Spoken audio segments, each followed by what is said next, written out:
Hey everyone, it's Bo, back again on the Film Scene Investigation channel. Thanks so much for checking out this review.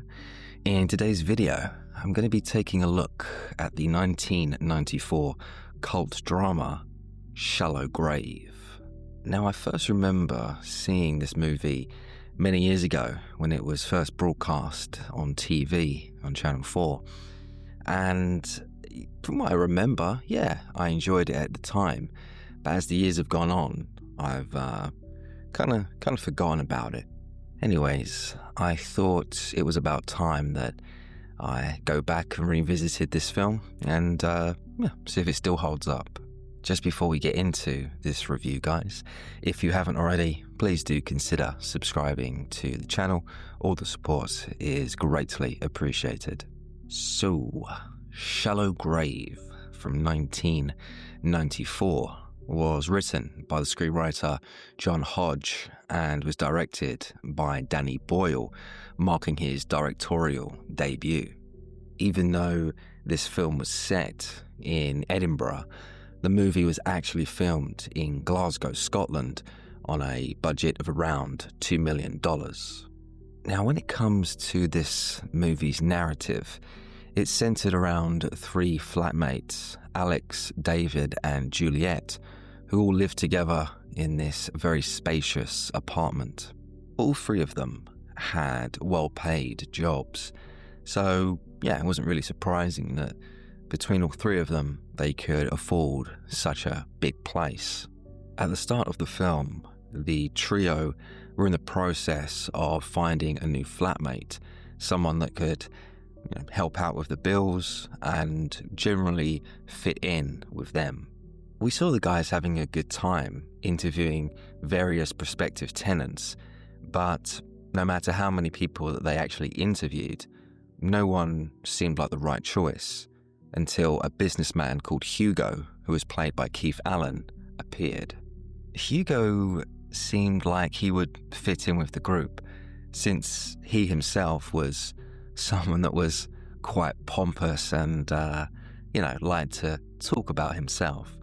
He was interviewed by Juliet, and immediately the two got on really well. But while on the outside, Hugo seemed like a normal guy, in actuality, he was anything but. So, he eventually moved in, but within a few days, the rest of the guys, Alex, David, and Juliet, all started getting suspicious over Hugo's sudden disappearance. One minute he was there, the next he wasn't, without any explanation. So of course, naturally, the guys did wonder where he'd got to. The trio initially discussed, what to do, and this all led to the guys breaking down Hugo's door, only to find him dead of an apparent overdose. I think the guys were in shock, really. I don't think they expected to see a dead body. And for them, initially, I guess they thought that Hugo just might be severely hungover. But no, he was stone cold dead. Adding to all of this confusion was a suitcase that was found under Hugo's bed. A suitcase full of money. And, well, this really was the beginning of the guy's downfall.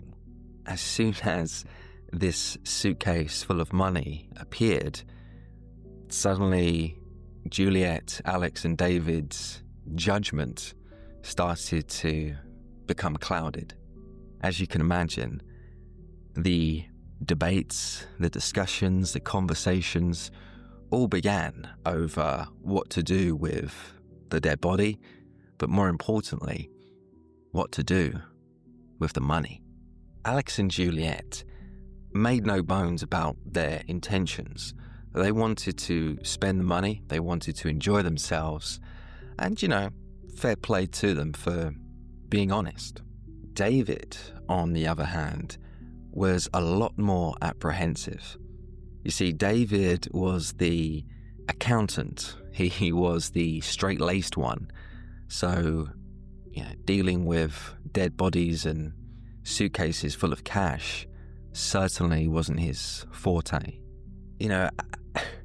As I was watching all of this play out, in reality, those guys should have just called the police. And yes, of course, that is the kind of boring thing to do. But, if we were actually in those situations, that would be the best thing to do. I mean, it's not like the guys were responsible.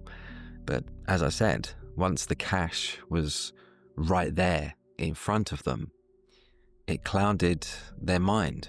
And, well, they weren't thinking straight. Eventually, the guys all decided to wrap up Hugo's body and basically bury it in the woods, pretending like nothing had ever happened, as if Hugo never existed. In their eyes, once Hugo was out the way, well, then they could all just concentrate on spending the cash. It was a disgusting, yet a simple plan that should have basically worked out. But eventually, things started to go wrong when the authorities eventually found and dug up the dead body.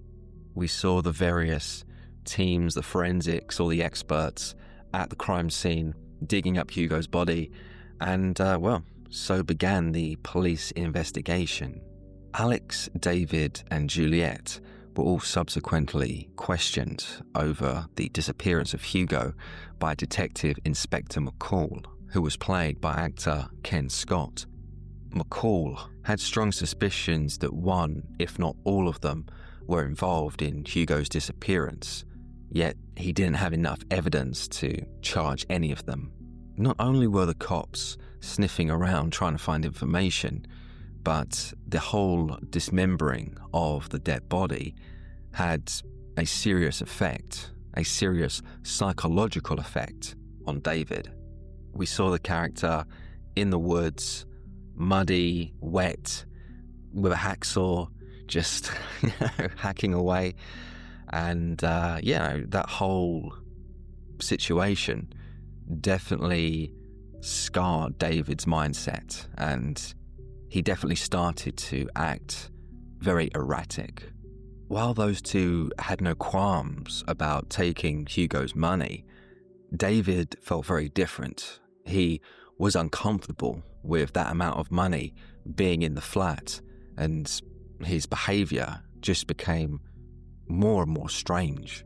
Alex and Juliet did try to, say to their friend, that he should lighten up, but this was no normal situation. And the fact that the authorities were kind of hovering around and had their own suspicions, it was all too much for David. He eventually snapped. He lost it and, took the money, went up to the attic and locked himself in. To make things even weirder, David used a drill and started drilling holes in the ceiling so he could basically spy on Alex and Juliet as they lived below him. It was a confusing situation for Juliet and Alex because there was no kind of major fallout or anything like that. It simply was David just having enough and locking himself away with the cash. Juliet and Alex knew that their friend was having some sort of mental issue. He wasn't acting the normal person that he was, the straight-laced accountant, and they knew that something needed to be done. But could Juliet and Alex even trust each other? Now, one of the central themes in Shallow Grave was its criticism of wealth and how such large amounts of money can really change someone's character. In other words, the suitcase full of money was the catalyst that exposed the group's willingness to betray one another.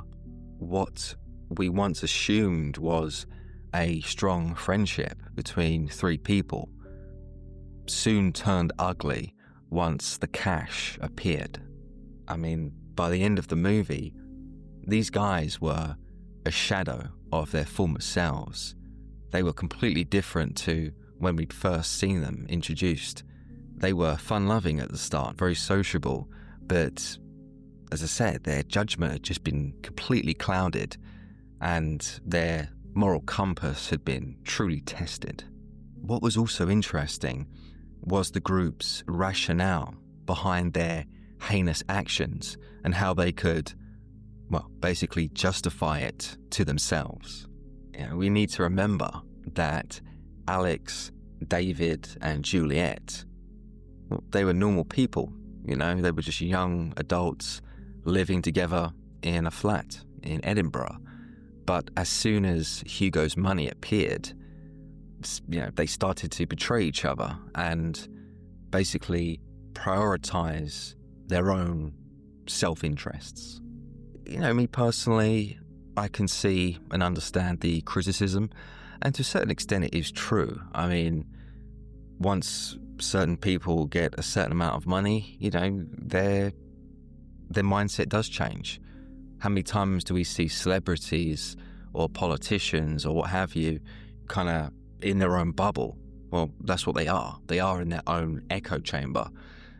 The whole criticism of that does fall more in line with socialism and stuff like that. I'm a kind of capitalist, I believe in a meritocracy.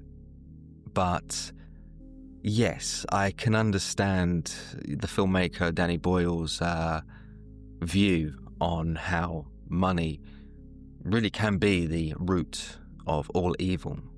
Now, when it comes to the performances in Shallow Grave, I have to give credit to Ewan McGregor, who really did steal the spotlight from his co-stars. His character was the practical joker, the light-hearted comedian who would always chime in with his quirky thoughts and opinions. But Alex's charm was also a way for him to mask his self-serving nature. McGregor brought this charismatic energy to the film and overshadowed the lead star, Christopher Eccleston. This was an early performance from Ewan McGregor, who of course went on to have a big Hollywood career. And I think even just from watching this movie, it's quite obvious to see that this guy in particular had a lot of potential. Actress Kerry Fox delivered a solid performance as Juliet, a nurse who had a very vindictive side to her personality. It was an understated performance about a woman who started out this upbeat, sociable flatmate and then turned into this cold-hearted opportunist.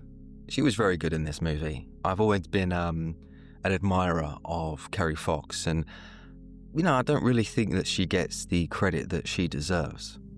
I also have to give her credit because here was a young actress, starting out. She'd done films in Australia, but she took the chance, took the opportunity, and travelled all the way across the other side of the world by herself to star in this production. That's a big step for a young woman, a young actress to do. And don't forget, this was a very small budget production. This was a movie from a first-time director who at the time was, relatively unknown. So, there was no guarantee that Shallow Grave was going to become this big cult movie success, which it later did. Her bravery encouraged to, travel across the other side of the world and, get involved in this movie. It certainly paid off, and, credit to her for basically, chasing her dreams and believing in herself. As for Christopher Eccleston, I thought he did a fairly good job playing David, the accountant turned recluse. His character started out as this reserved yet insecure guy, but soon turned into this crazed madman after his experience dismembering Hugo's body. I mean, in some ways, can you blame him? I mean, it's bad enough to stumble upon a dead body, let alone to get a hacksaw and literally cut it into pieces. I mean, that would likely have a psychological effect on me. So yeah, I can definitely understand David's journey within this movie. Now, to be honest, Christopher Eccleston, I've seen him pop up in things from time to time.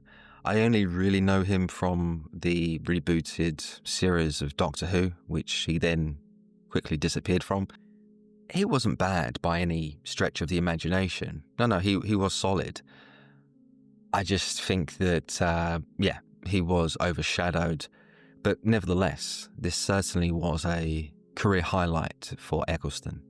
I should also mention actor Keith Allen, who played Hugo. The actor had a very small part, really, but the actual character of Hugo obviously was very significant to the story. Keith Allen's one of those guys that I continuously saw throughout when I was a child watching TV in the 90s. He's got a famous daughter and a son and stuff like that, so I can't say I really care much for those guys, but I thought Keith Allen was an okay actor, really. I'm surprised he didn't really carry on acting. Saw him in a movie called The Americans, which I've reviewed on this channel. He played the bad guy, pretty good in that. And of course, he was also in a very similar role to this in Shallow Grave when he appeared in Trainspotting, Danny Boyle's follow-up to this movie. Once again, playing a dodgy drug dealer type of guy. So, typecast as well. Now, before we get to dislikes, I wanted to take a moment to share my love and admiration for the film's early 90s aesthetic. Of course, at the time, this was just a movie that was set in present day. But as a fan of the early 90s counterculture, I'm a 90s kid after all, Shallow Grave acts as a perfect time capsule. Even if I didn't like the actual movie, which I do, just the actual look of the film, I have to, praise it. I also really did like the apartment that the movie was predominantly set in, the apartment that was shared between Alex, David, and Juliet. It was a great looking place. I really just loved that, with the dynamic colours, the green and the yellows, or the blues, and even just the stylings, very spacious, the big windows and the wooden table, all that stuff. I just loved it. I, don't own my own place, but if I were to one day, fingers crossed, then I'd definitely be interested in stealing some of the concept designs from the apartment. It just was, or looked like a great place to hang out with friends. So awesome. And so, dislikes for Shallow Grave from 1994. My biggest dislike for the film would have to be the whole horror element that was included into the narrative. Now, when it came to David's psychological breakdown, the movie did lean into the horror elements, the horror aspects, and showed some very dark visuals to represent David's mental downfall. That, was fine, but what I didn't really like about it was I think that Danny Boyle and the filmmakers, I think they leaned into it a little bit too much, to the point where it was almost like they were trying to make David out to be some sort of serial killer. Personally, I thought that it would have been better if the filmmakers had just kind of concentrated on the greed aspect and how money can, manipulate people's lives. But the movie kind of took this horror-like detour with David's character, and it was fine, but I just wasn't really that into it. To me, having a group of friends, fight over money, that's way more, maybe not necessarily interesting to some, but it's definitely way more relatable. I'm sure we've all had, issues or seen, how money can affect people's mindsets. So yes, we can relate to that. But as for, dismembering a body and then, hiding up in the attic, that's something I can't really relate to. To clarify, I'm not criticizing Christopher Eccleston's performance. While he wasn't fantastic, I thought he was still very good. David's journey into madness was a tragic one, despite him and his heinous actions. But, when you break it down, the movie did spend a lot of time on David's psychological downfall, only to then, at the very end, go in a different direction. Things got kind of very convoluted, and you saw the guys at the end double-crossing each other. Yeah, just, as I said, very unbalanced. And so, ratings for Shallow Grave from 1994. I'm going to be rating this movie a solid 5.5 out of 10. I thought Shallow Grave was an entertaining 90 minutes with its exploration into the fragility of people's morality. We saw this trio of flatmates who at one point were all, good friends, but over time tore themselves apart over money that wasn't even theirs to begin with. For a first-time director, I thought Danny Boyle did a very, very good job with Shallow Grave. And as I mentioned earlier, I'm not surprised that he went on to produce some other brilliant films like Trainspotting and The Beach from 2000. The same also applies to Ewan McGregor, who, as I said, overshadowed his co-stars with his quirky and charismatic performance. Where does this rank in terms of Danny Boyle's best movies? I'm not going to say it's his best film, no, but I certainly would say it's in his top 5. It's definitely a strong entry, and I think once you apply the context of the fact that this was his directorial debut, hey, congrats to Danny Boyle. If you've seen Shallow Grave, please let me know your thoughts and memories in the comment section below. For all those who haven't yet, this is a recommendation from me, especially if you're a fan of Danny Boyle's work, especially, films like The Beach and Trainspotting. This film, Shallow Grave, definitely falls in line with those other films. Overall, there was this sense of optimism, and I think that was obviously more to do with the actual practical side of things. I mean, these were all a bunch of young creators, young actors, filmmakers, all getting their chance, their big opportunity to make a movie. And you could sense, the enjoyment. I'm sure regardless of, what they felt of the actual finished product, all of the actors, everyone involved must have had a great time, making this movie. And it definitely showed. And well, that is all from me today, guys. I do hope you've enjoyed this review of Shallow Grave from 1994. I'll be back next week, of course, with another cult movie review. Just want to say a big thank you to all my current subscribers. Really do appreciate you guys. And if you haven't, please do consider subscribing. Anyways, I'll be back next week. Take care, guys.